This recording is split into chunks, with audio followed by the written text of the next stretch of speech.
Welcome to Wormhole Extremists, our Touchstone rewatch. I'm David Reed, and I'm with Nicole Rodriguez-Galdo. Hello. And Evie Cahill. Hello. And thank you for tuning in and joining us for this one. We're going to get our first real glimpse into how bad the NID can be. Yes. Woo woo. Well, I was actually kind of fascinated when I did some research. This is written by Sam Egan. It's his only episode. He was also a writer and producer on Outer Limits. Yes. And his first notable episode was called Tribunal, and it's from season 5. He actually based it on his father's experiences in Auschwitz, where he lost his first wife and daughter. And the episode also featured Saul Rubinek as a time-traveling concentration camp survivor. Wow. So it actually sounds like a pretty epic episode. I'm going to have to go and watch it. Yeah. And this also guest stars, is it Jerry Wasserman as Whitlow / Chief of Staff? Yes. And it's his first of 2 Stargate appearances. Oh, let me try and remember which one it was. The next one. Isn't it? No, I'm a liar. Nope, don't remember. And he was also in The Outer Limits and MacGyver, and most recently in The Last of Us. Yes. And he was a frequent co-star of Donis Davis. And we also have already brought up in this discussion before we just started talking, Matthew Walker, who played Moros, the Atlantean leader. And Merlin in Stargate SG1. Mirrodin, Moros, Mirrodin, Merlin. He's here in this episode as the tribal leader of the Madronans. Yes. With a very, very nice headdress. Yes. And Tiffany Knight as Lamore, Correct. who played the hybrid in Battlestar Galactica. Yeah, woo! Jump! Yes, yeah. She just keeps saying jump for like and jump! It's also the first appearance like that. Also the first appearance of Eric Brecker as Major / Colonel Reynolds. It's his first of 16 episodes, plus he was in the Arc of Truth. So I didn't realize he was in so many. Yeah, he's in lots. And I forgot that he's actually in that that awesome exchange with RDA in season 8 with the blast door in air quotes. It's a blast door. He also appears in Vala's first episode. In Stargate, where he has to give Donis Davis mouth to mouth. And he's like, excellent waking up, sir. Great. That's really funny. So Jerry, is it Wasserman? Whitlow. Wasserman. It's inauguration. Damn it. So I thought it was, right. And I just wasn't sure, and I went, nah, I don't know. Yeah, he plays a different character though in that episode. Yeah. And I think we mentioned in the previous stream as well that Michael Shanks's daughter with Vitieri was born during the filming of this episode. That's Tatiana. Is he absent for some of this episode for that? The kids. Yeah, I actually didn't really notice. He might be, yeah. I don't recall him being absent for this episode. Well. Wait, isn't he absent in the next episode? So what's the next episode? Matter of Time. He's like not in it at all. That's true. He's on the surface. That's right. That's a good point. He's largely sidelined. Yeah. I mean, he's in it, but he's not in it a lot. So. Yeah. So in Germany, this episode title loosely translates to the second gate, which I think kind of ruins the punchline. Yeah. God, it's like calling Solitude the second gate. Ugh, yeah. Don't do that. Or Forever and a Day, Shari's dead. just give them all. It's the German translation. Yes, every Stargate episode to be just so spoilery. Oh, it's funny. Tiffany Lindell Knight was a Jaffa in Within the Serpent's Grasp and shows up as Ivala in Revisions. Oh, I remember Tiffany she's in the crowd addressing Apophis. I think she had a headpiece on. Wait, and we said that she was in Revisions. Isn't that the one with the bubble that's shrinking? Wasn't she the wife? She was Palin's wife. Oh, she totally was. Yeah. Whoa. I don't know. Is it confirmed that it was Tiffany Lindell Knight in now that you've said it, I see her eyes. It looks like her. It is her, because I remember I'm flashing back forward to her pulling the thing off her head and then giving it to Daniel to try. Damn. No, it's definitely her. No. Yes. Yeah. She is uncredited Jaffa and Within the Serpent's Grasp, Lamora and Touchstone, Ivala and Revisions. There you go. And Line in the Sand. She's an Okay. inhabitant of P9C882. Of course she is. Of course she is. Of course she is. I need to get her on. I need to get her on Dial Gate. You She's really do. Fabulous lady. She's. I mean, she was the hybrid in Battlestar. That's mental. Oh, I know. Yeah. Yep. Technically, Model 0. Yeah. Yeah. According to Ron Moore. So. I always assumed she was Model 0 based on the fact that she was the hybrid. Uh-huh. Oh, she's not her father. It's her uncle. There we go. So there's also a hint in the season 2 RPG, which we've already mentioned is not officially canon, but the theory is that the Furlings terraformed Madrona and created the Touchstone. It's definitely a higher end piece of technology faux show. Man, if they just put that touchstone on Mars, how fast would that fix things and like make it habitable? Probably 500,000 Would that be possible? years. Ugh, so long. I think we just found water on Mars, if I'm not mistaken. Something really big there is water developed on Mars, recently, like liquid water. Mm-hmm. Wow. But yeah, it's a whole world opening up to us out there.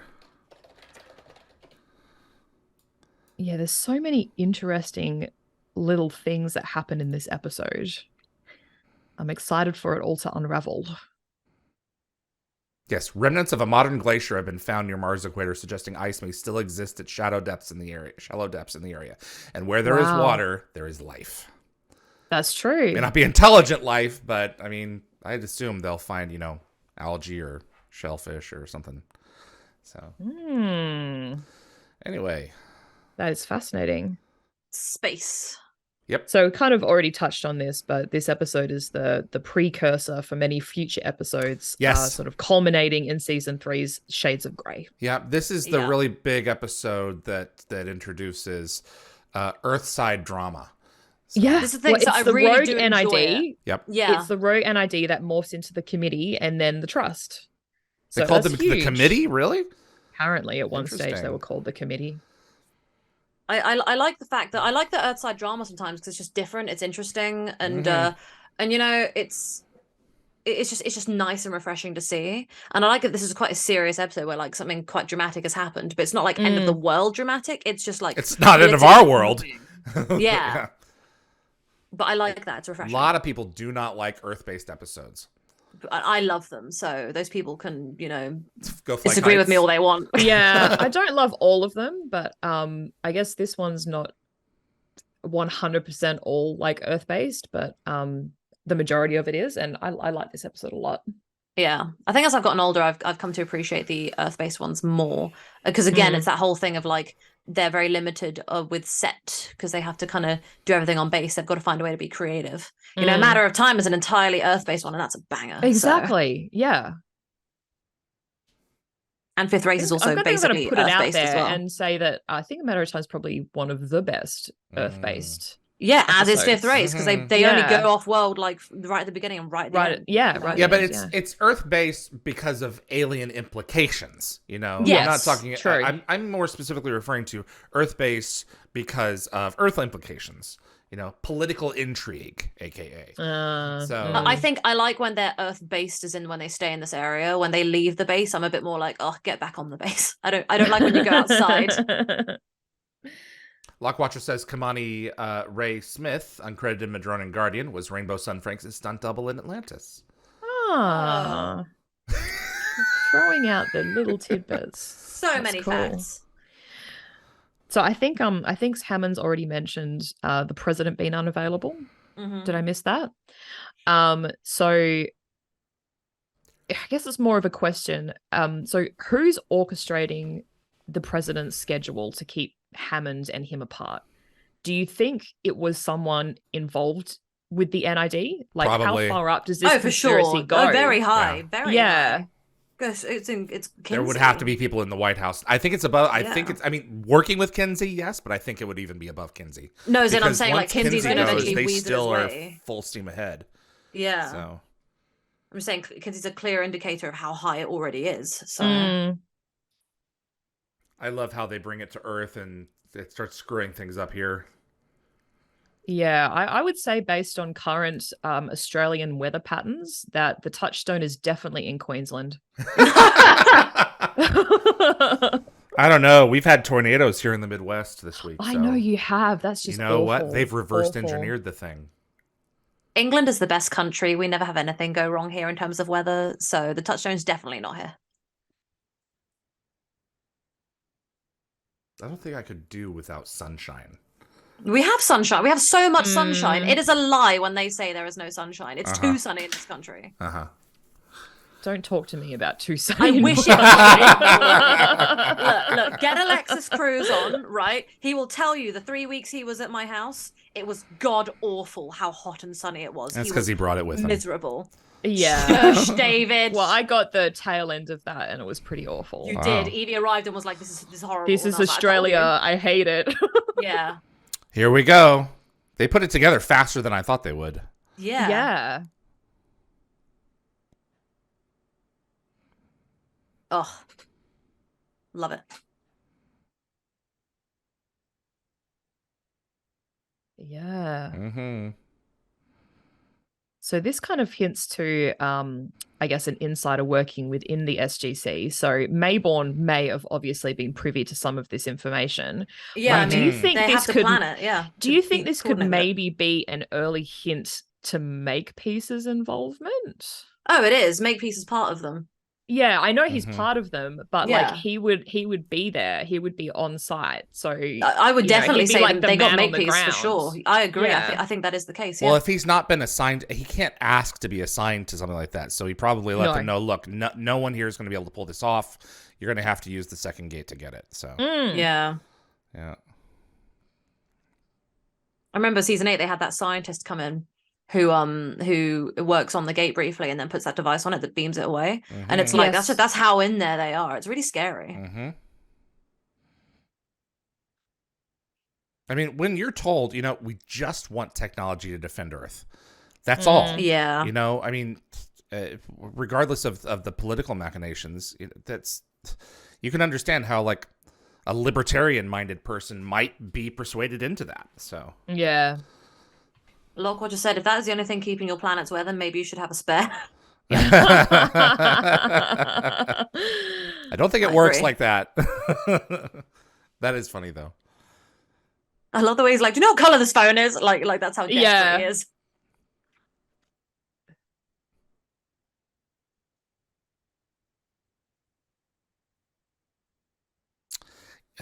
They lied. Yeah. Or that too. How do you think they were able to construct the replica gate? What? Replica gate? Because they had the fake one. They have the fake one. I'm sure I'm sure it's a mold. I'm sure they have they put a mold around it, or they have like blueprints that are identical to like how. Yeah, the thing's been scanned in a computer, so yeah, someone constructed it somewhere. I forgot about that. Yeah, you're right. Sorry, I'm so burpy, guys. I had so much Pepsi. It would have to be. Yeah, it would have to be. Obviously, somebody has access to Sure, this like gate is Area plastic. 51 because they would have needed to have been on site in order to replace the Stargate, like swap it out with the original. If they can turn 2 Death Gliders into one, I suspect that they can manufacture a Stargate that looks like the real thing, but is definitely plastic. Yeah.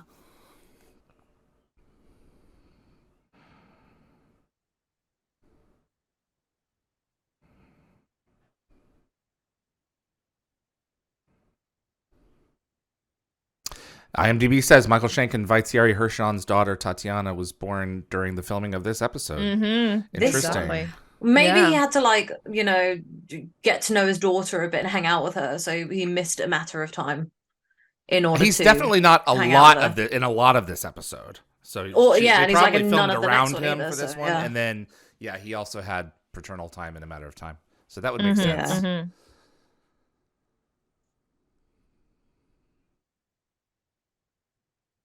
God, sorry guys. I'm trying to mute when I burp and I can't help it, and it's like just sitting there. I can't know that ignore you didn't me. say anything. Do Can't your hear thing. you.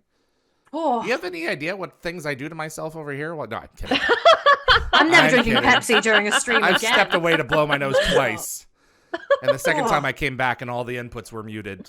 So. God, that was an explosive That was so sneeze. strange. Yeah. The sneeze just turned everything off. Yeah, turned everything off. Explosive sneeze. Yeah, I can't control my burps. I don't really know how, so they sit in a really weird place in my throat. So yeah, excuse me. I think you're drinking wrong. No, as in when I burp, people have like a burp and they can like let it come out and All right, let's go away. move on. I can't control that, Right. so. Yes, guess who Reassigned to indeed. Nellis. Uh-huh. So Our I kind of favorite. I like this episode a little bit more for all of its like callbacks to previous episodes. That's what I mean. That's why I like it so much. Yeah, when they go to Area 51, like the projects that they list off, they've got the cure for Alzheimer's. They've got Daniel's notes from Ernest's planet. They've got the 2 death gliders stolen by SG1 and the Serpent's Lair. And there's also callbacks to Solitudes and Bane. So it's like a whole mess of episodes. Did you say This cure episode? for Alzheimer's? Yeah. I thought that was a joke. Does it say a cure for Alzheimer's on screen? I think so. Yeah. I thought they said it as a joke because I went, no. Let's have a look. I'd be here. mad.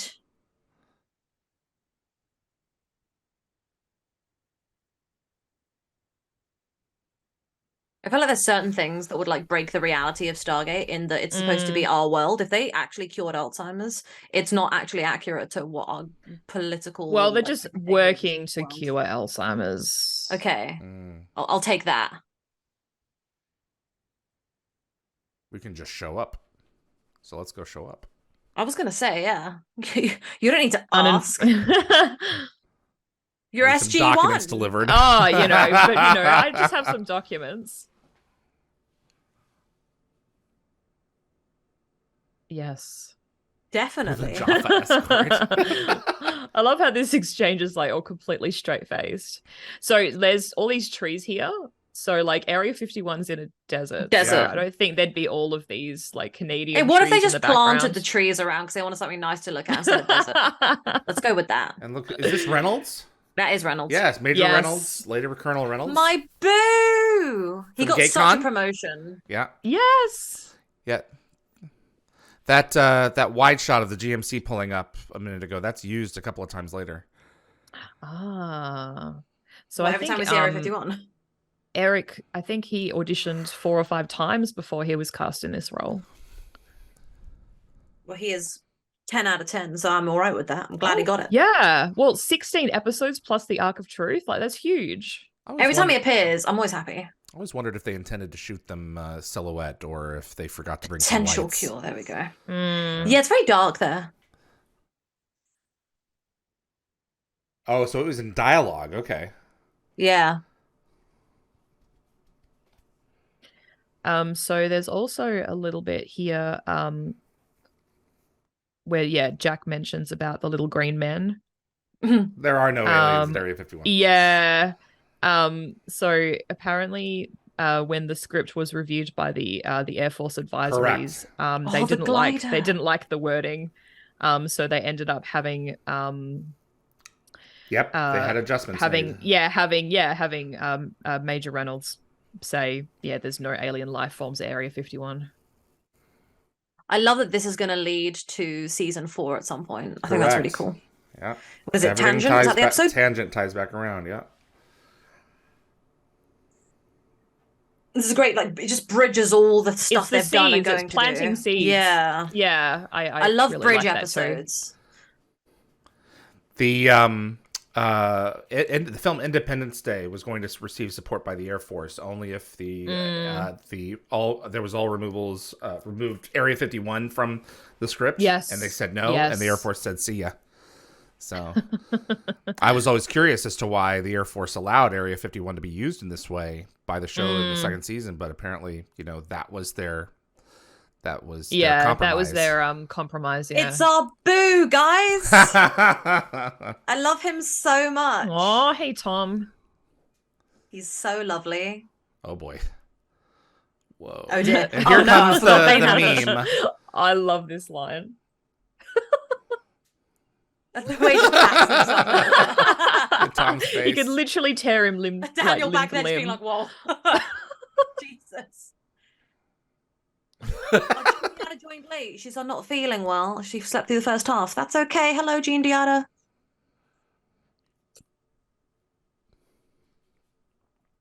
Just the way they just straight up accuse him so fast. Area 51 warehouse is the Bridge Studios. NID facility is Boundary Bay Regional Airport. That sounds about right. Yes. Thank you for all these factoids, Luck Watcher.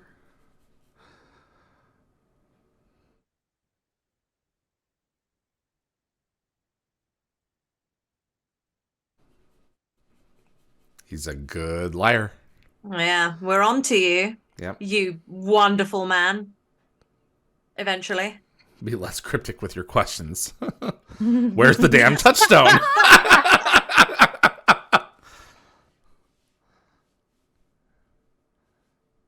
I like that Daniel's just nerding out back there. I think he's like looking at I was going to say, do you think maybe they filmed him separately? Whoa. It's entirely possible. Yeah. Yeah. Well, Teal'c was just in front of him and then walked out of shot, and Daniel was still there. So I don't know. It feels a bit weird. Hello. Look at his face. He's so ready to tear him limb from limb. Yeah. He's having a good time. He's smiling. He's look how cheeky he's being. Love it. Teal'c standing. He's like between Teal'c and Jack, the two people that want to dismember him most. I love that. Do you wonder if the silhouette shot in their opening scene was done so that they didn't have to have Michael Shanks there for it? That's a good point. Yeah, that's a really good point. Yeah.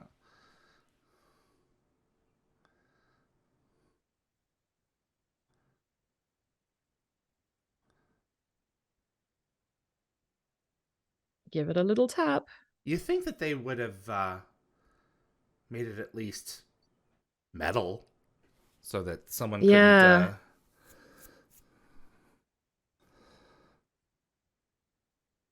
Yep, that's true too. Mm.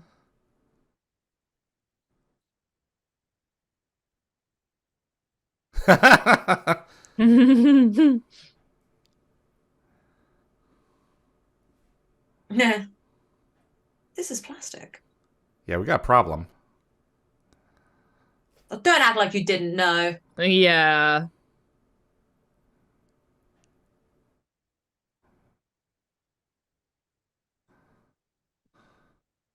I'm really excited to see him become a little bit of a hero. We got a long way to fall before that happens. know.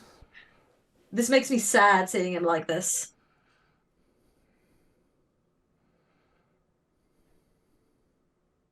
Yes, we've established that, Sam.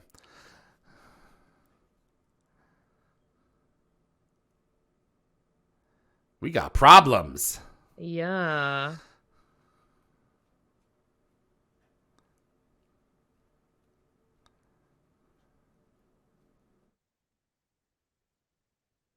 Oh, the real thin air. Yeah.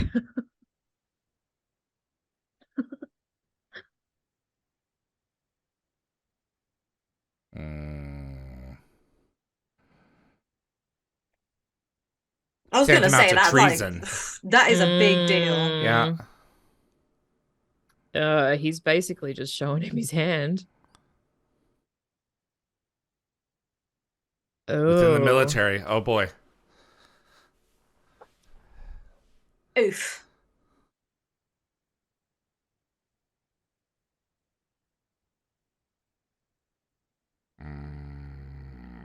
Oh, his lips are sealed.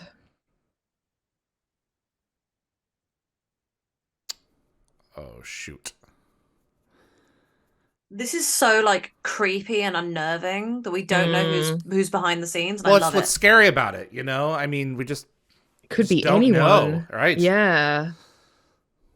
The way everyone's talking to him is like, just drop it, please. Kind of like, you don't want to mess with these people. There's an almost like weird level of respect there. Well, I mean, the other part of it is, but it's also Mayborn could be having his strings pulled to the point where, at this point, it could be that if he says something, someone could kill him. Yeah, so you just don't know.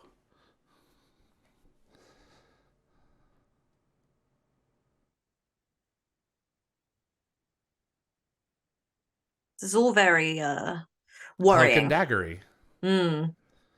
Cloak and daggery.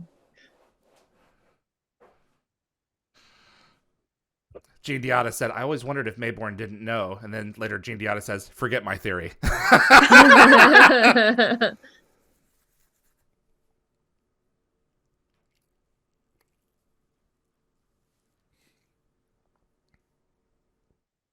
The only reason that we're able to figure out what's going on is because Hammond calls in a marker to someone we never encounter again. Yeah, that guy reminded me of what was his name in the X-Files? Like Deep Throat, is that what they called him? He was the guy who'd always tell Mulder in season 1 all the secret government alien stuff. He could have been a really good Deep Throat. It's a horrible name. I don't know why they called it that. It sounds so inappropriate, but that was the name of the guy. So like we never find out like what Hammond has over that guy either to get him to and it's an absolute that shame. information. Yeah.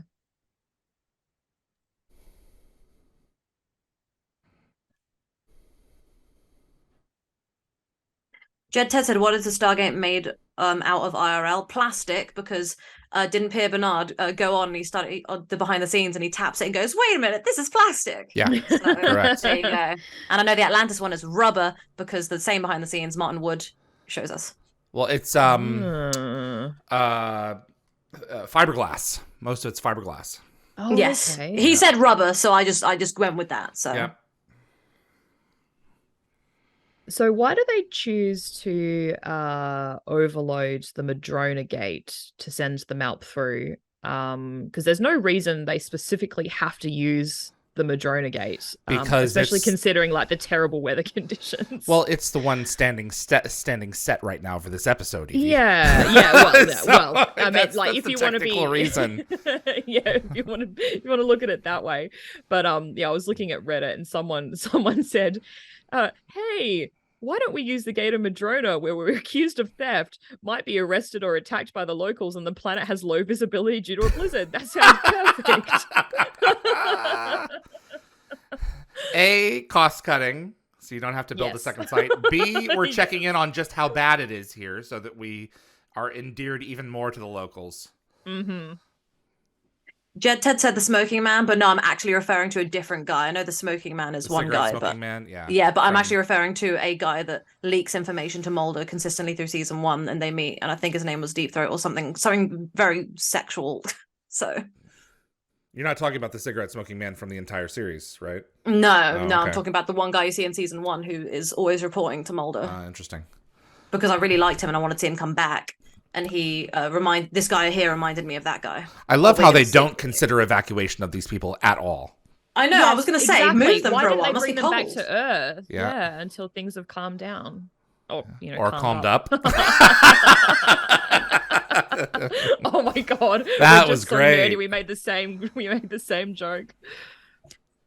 Here we go. Deep Throat. He serves as an informant, leaking information to the FBI specialist Mulder in the X-Files on paranormal cases in season 1. So Carter is about to make a little bit of a verbal goof. Okay. So she mentions they're going to use the Telsat 13 to triangulate like the location of the gate, but it actually takes 3 satellites to triangulate, not 1. Correct. Well, I mean, triangulate. Yes. Yeah. I like that they made like, the non like science nerds go to the planet to do it. Yeah. Know?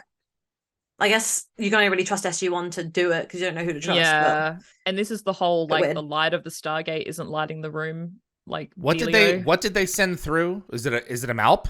Yeah. A Malp. Oh, okay.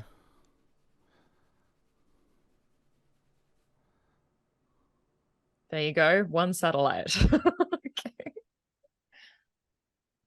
I don't remember this.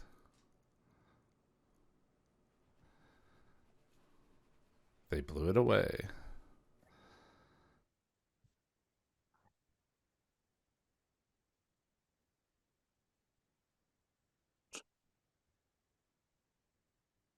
That was clever, though. Mm.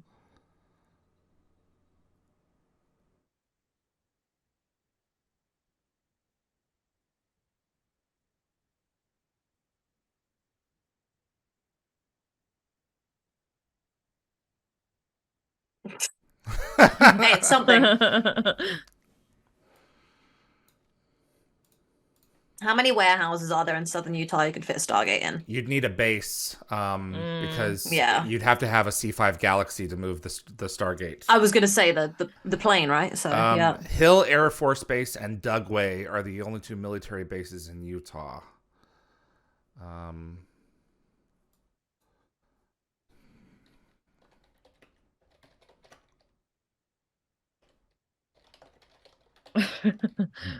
I love this guy. So charming. So the Stargate weighs 64,000 pounds.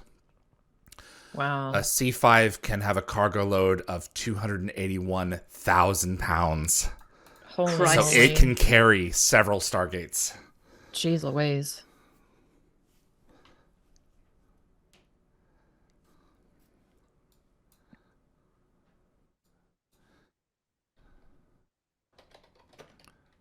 I can see why they've been in so many things together. They do have a good rapport.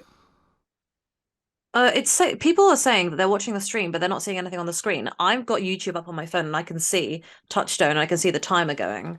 So maybe you guys need to close it and reopen it. I'm not sure. Yeah, we're at 3140 right now. And, well, the C5 could not carry the Stargate because its maximum cargo compartment width is 19 feet, and the Stargate is 22 feet across. So, right. There's that. Here we go. NID landing site. It's in Utah. So it's a classified, it's an undisclosed site. So, but the C5 could not carry the Stargate because it's 3 feet too wide. Yeah. And you couldn't even get it in like sideways because the height capacity is 13.5 feet high. So you couldn't shove it in there sideways. Mac Bolan's Conscience just come in and said apparently Telesat is a constellation of satellites, not a single satellite. Well, there you go. I did not know that. Actually is it like a goof. GPS satellite system? I don't know. Mac Bolan's one who's got the Google up, so if he wants to put more facts in, go back to the ahead. Googles, Mac.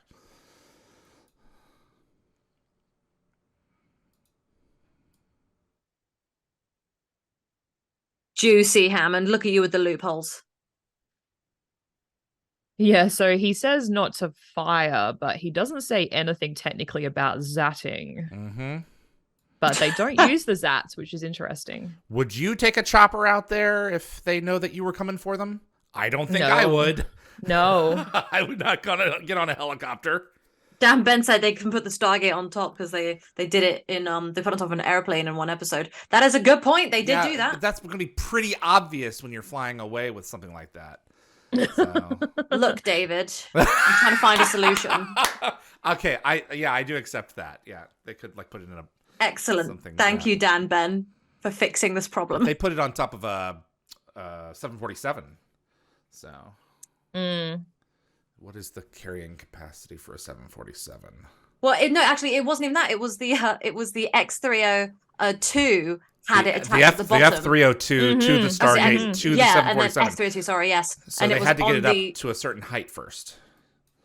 With the 747, yeah. Correct. And then yeet it the rest of the way. 747 max I love takeoff this. weight. So it was carrying both things. It was carrying the gate and the F-302. F-747 has a maximum takeoff weight of 910,000 pounds. That is so heavy. Wow. My gosh. No wonder it burns a gallon of fuel a second. I like the way just spending this time trying to find ways to make this work. Right, exactly. Finding out the way. Completely forgotten about the episode. Okay, how would we pull this off? All right. I love this like periscope, telescopy thing. It's so cool. It's real gear for you. Well, that looks like a Stargate-sized box. So it certainly does. That is so obvious. I do love that it's so large that you see it and you're like, "That's the gate," you know. And this establishes that the DHD is wireless. Yeah, I was gonna say as well, like, why Yes. didn't they use this back on Stargate Command? Like, because like surely that would have been better than their like jerry-rigged system. It would ruin the set. Yeah, Don't put that ugly thing in that you red. wouldn't have the cool Chevron 1 engage, Chevron 2 engage. Yeah, you know? true. Yeah. So they want to maintain that. There's your C5 with your 19-foot wide cargo capacity. Gotta buy it. TV just has a lot of holes in it, and that's just life. I mean, if they're at this facility, then the guards who brought them to this facility would have phoned them or radioed them to let them know, hey, you've got a team who's been brought here who's coming in for you. So, or maybe the operation is not that big. So, and I think it's there. Is the touchstone in that box? This is a really cool sequence. They could have zapped them. Yeah, they could have. Well, yeah. Yeah, the touchstone's in a smaller box. Yeah. The fact of the matter is that the Zat is kills the story, you know? Yeah. You should just give Teal'c a pistol. Yeah. That's why we can't use it like in episodes like Forever and a Day. We just have to conveniently forget about it. Yeah. Yeah, the touchstone's in that briefcase thing. It is, yeah. Okay.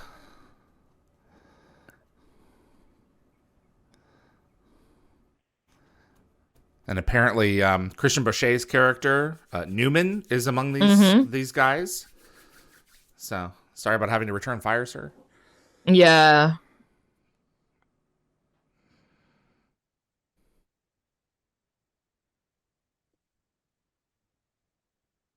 Cool. I just love that. Cool. I just love it. Why are they jumping down like that? The gate is facing upwards. Calm down. Oh, coming out the other side of that would just be horrible. Yeah.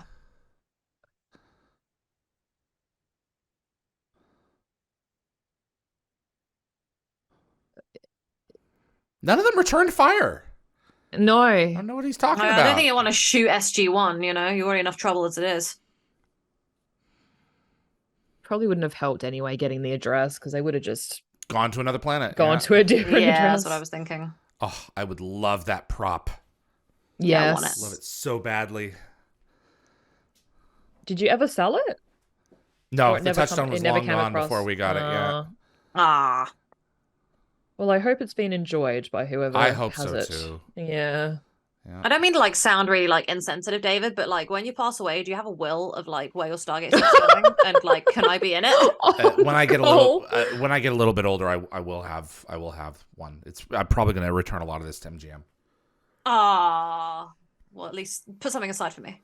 Just a little something. Just a little something. Just find something. But yeah, no, it's an important question. So there we go. I think it is. I think my Stargate collection is going to go to Evie because she doesn't have the DVDs. For Martin McLean to create a replica of this.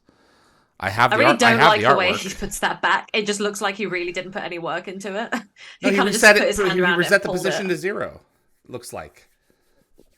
I feel like it shouldn't be 0 though, should it? Like it wasn't 0 when they got there.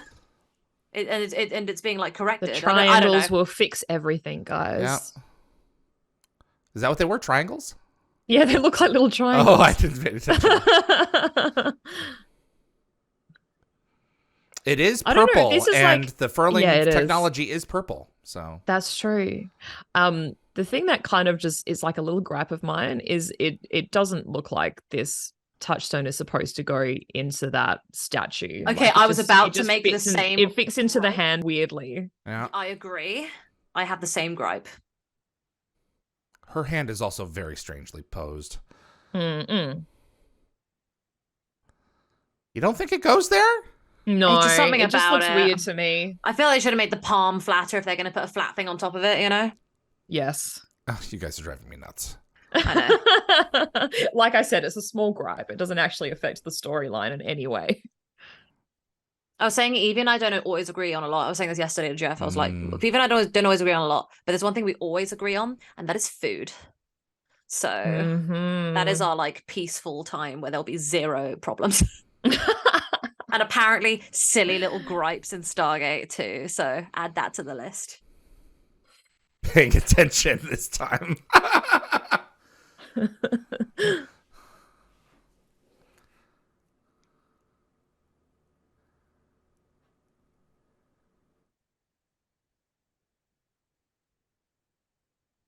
I love this shot. This is a nice shot, although it's like, isn't it like really overly CGI? It's bikini weather again. Very. Yeah. She took her thing off. How tragic for the audience to have to see a beautiful woman in slightly less clothing than normal. Cool. Oh, I hate it. You hate it? Terrible. So it's CGI. Not terrible.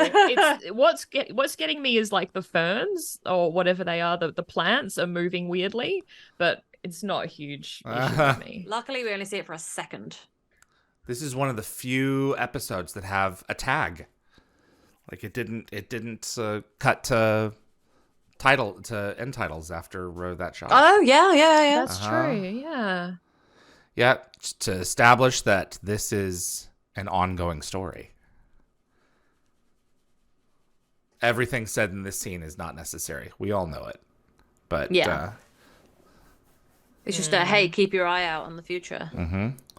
Speaking of eyes, you'll notice when they're welding the iris over the Stargate, they're not wearing any protective eyewear. Oh, good point. Interesting. Is that a goof? Yeah, I think so. Okay, because you can't be that far ahead in the episode yet. We're not there yet. No, I'm not. I just because you said eyes, I'm just like, I'm going to sneak this little bit of trivia in. Segue. Smoke and Mirrors. That'll be an episode title. Mm-hmm. Yep. Which is why they start using Makepeace, probably.